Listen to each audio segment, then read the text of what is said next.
friends. I thought I might just do a bit of a reading today. I really enjoy doing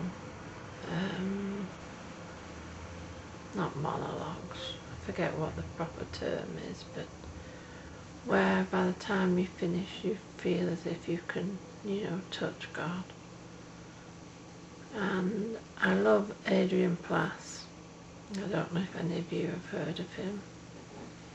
He actually is a very depressive man who can write absolutely brilliantly. And I think you find, don't you, sometimes that people who are depressed can write really, really well. They can be very funny. And this guy is exceedingly funny. But he also hits the point sometimes. So you might get a couple of funny books and then all of a sudden you'll get a serious one. And this might go into a few readings, and but I thought I'd read from a book called The Visit. And underneath it says, "Would you be ready?"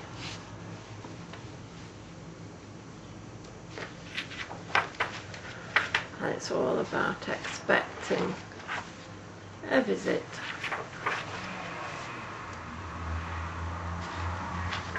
From you know who.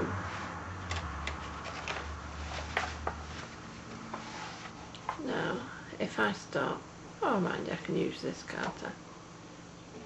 This is still bugging me, so we'll see how far we go. Our church used to be very okay. We did all the things that churches do just about as well as they could be done. And we talked about our founder with much reverence and proper gratitude. We said how much we should like to meet him when he was around, and how much we look forward to seeing him at some remote time in the future. The unexpected news that he was going to pay us an extended visit now in the present, to say the least, was disturbing. Confident statements about the faith tended to dry up. People who usually seemed reasonably cheerful looked rather worried. Many of those who'd been troubled appeared to brighten considerably. A man who had always said that atonement was a particularly Jewish idea became extremely thoughtful. Someone who had published a pamphlet entitled "The Real Meaning of the Resurrection Myth" joined the midweek prayer group and developed an open mind. Desperate folk just counted the days. Each of us, I suppose, reacted to the news in his own way, but I think the thing we had in common was a feeling that the game, albeit a very sincere and meaningful game for some, was over. No more pretending when he came, he would come. As for myself, I looked forward to him coming, as long as it worked out all right, if you know what I mean. I was an organiser, a doer. My job was to keep the life in the church community tidy, make sure that the right people came at the right places, doing the right things, and I enjoyed being good at it. Granted, I wasn't one of your super spiritual types, but I smiled and sang with the rest of the Sunday, and I seemed to be liked and respected by most folks. God? Well, I suppose my relationship with God was a bit like a marriage without sex. If I'm honest, I never got close. But I worked hard. I felt I must have earned a small bedsit in heaven, if not a mansion. So my job was to organise our founder's visit, make sure it went smoothly, and genuinely mastermind the whole event. Before long, I prepared a programme for the day of his arrival, and even sorted out who he'd stay with. There was a little wrangling about who should do what and who should, that be, but someone said it should be a person who was the same at home as they were in church. Someone else said that in that case he'd have to stay in a hotel, but in the end I just chose who it should be, and that was that. My main problem was that I wasn't able to contact him in advance to talk about the arrangements. All I actually knew was that he would arrive for the evening service on a particular Sunday, but I wasn't worried. In my experience, visitors were only too pleased to slot into a clear order of events, and I assumed that he, of all people, would want to...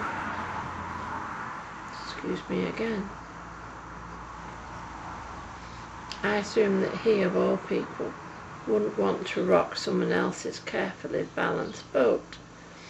Isn't it odd when you look back and remember thinking ridiculous thoughts like that? At the time it seemed quite reasonable, and I was so used to tying up loose ends, even if they weren't any to tie sometimes, that it never occurred to me that somebody who embodied the very essence and spirit of creativity might, as if it were, bring his own loose ends with him.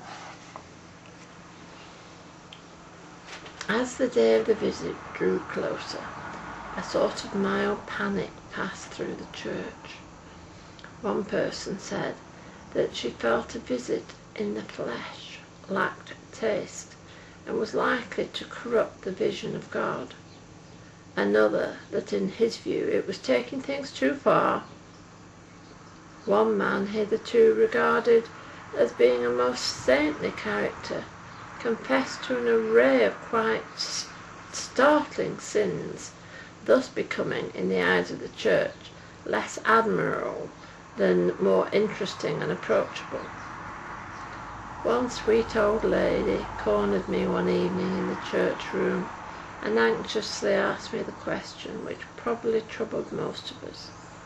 Is it true that he knows everything we think? I didn't know the answers to questions like that. I just wanted things to go well, and I looked forward, as I usually did, to the time when it was all over, when we could look back and say, it really went well, and wasn't it worthwhile?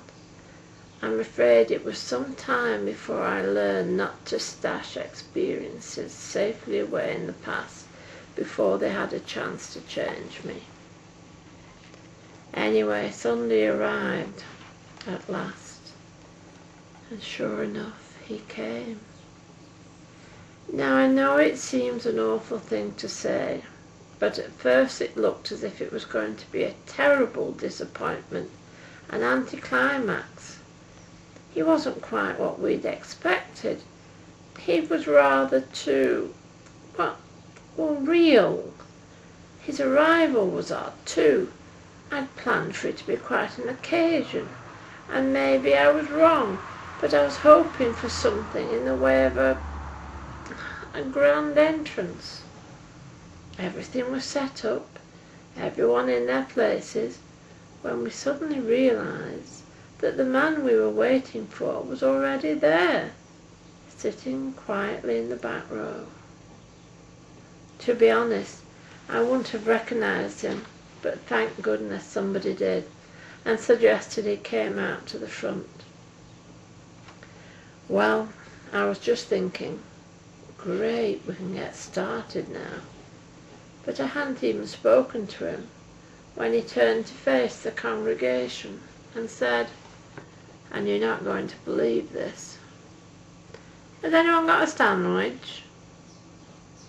Well, a few people laughed, but one elderly lady went straight round to the back of the church kitchen and made him a sandwich and a cup of tea.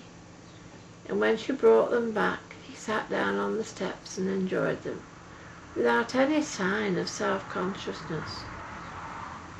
I was completely thrown by this. I'd got a copy of the programme in my hand, and when I pulled myself together enough to move towards him, he stood up, turned round and looked at me. I just couldn't give it to him. I can't describe the look he gave me. It made me want to cry and hit him. That sounds ridiculous, doesn't it?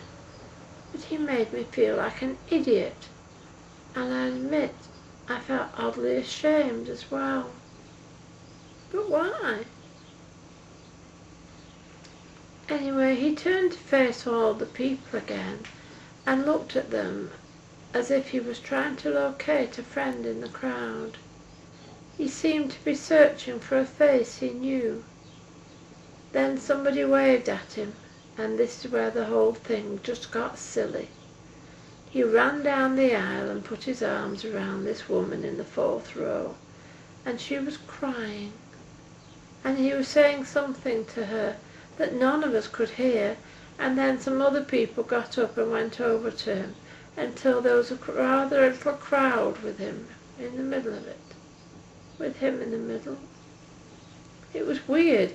You see, there were people still sitting in their seats, still facing the front, obviously embarrassed and not knowing what to do, while others at the side of the knot of people laughing and crying and making one heck of a noise. Then the noise stopped, quite suddenly, when his hand up. There was an absolute silence. Over at the other end of the church, a young fellow was sitting facing him, and he seemed quite paralysed, with white, and he was white, and his hands were clenched on his knees, and he seemed to be holding himself together by an effort of will. Then there were these 2 words that seemed to unlock him somehow. Don't worry. That was all. Just don't worry. And that young fellow went flying across the church, skidded to a halt on his knees, and then it just started all over again. The noise, I mean. And then they all went out. They just went out. I followed them to the door, and I actually managed to, in the end, catch hold of his sleeve. "Excuse me," I said. "I thought we were all going together to the service." "Of course," he said. "Please come with us." I just didn't know what to do. "But we usually have the service in the church." "Wouldn't you rather be with me?" he said. Well, I would have really, but I didn't know what I was going to do, and I didn't know where I was going to fit in. I didn't know he was going to fit in. It all seemed so haphazard. "Where are you going?" I asked. He looked up and down the road. "There's another thing you won't believe," pointed across the street and said, "What's that pub like?" I said, "Well, it's a bit rough, really." And anyway, I knew for a fact that 2 or 3 of the people with him wouldn't go into the pub on principle. At least I thought I knew, because they all trailed in there after him. Young fellows, maiden aunts, old men, the lot. I was stunned. I stood by the church door for half an hour, and around about 7:30 he came out again. And I swear to you he had more people with him than when he came out than when he went in. And they all swarmed back over the road to the church. And he said to me, "Can we come back in now?" So they all came back in and sat down. Well, I just sat down. They hung themselves on the back of the pews, sat cross-legged on the floor, draped themselves over the radiator, just anyhow. And he started to talk to them. All the people who stayed at the church when the others went to the pub had gone by now, including the lady he was supposed to be lodging with. Now this is the bit I don't understand. He'd spoiled my service. Everything had gone wrong. He made me feel really stupid, but more than anything, I wanted to sit on the floor and listen to him talk. And I got the feeling that he wanted me to. I didn't go. I went home. You know, I haven't cried, really cried, since I was a little boy. But that night I sat at home and I bawled my eyes out. Then quite suddenly I knew what to do. I slammed out of the house and ran back to the church. It was so quiet when I got there. I thought they must have gone. But when I went in, they were just sitting there. He smiled warmly. "You took your time," he said. "I've been waiting for you. I'm staying at your home tonight." And I'll leave it there.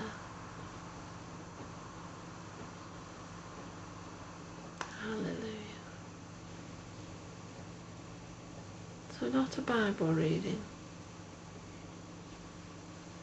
but I can tell you it's good. Something good's going to happen. And not just in the book either, with us all. So,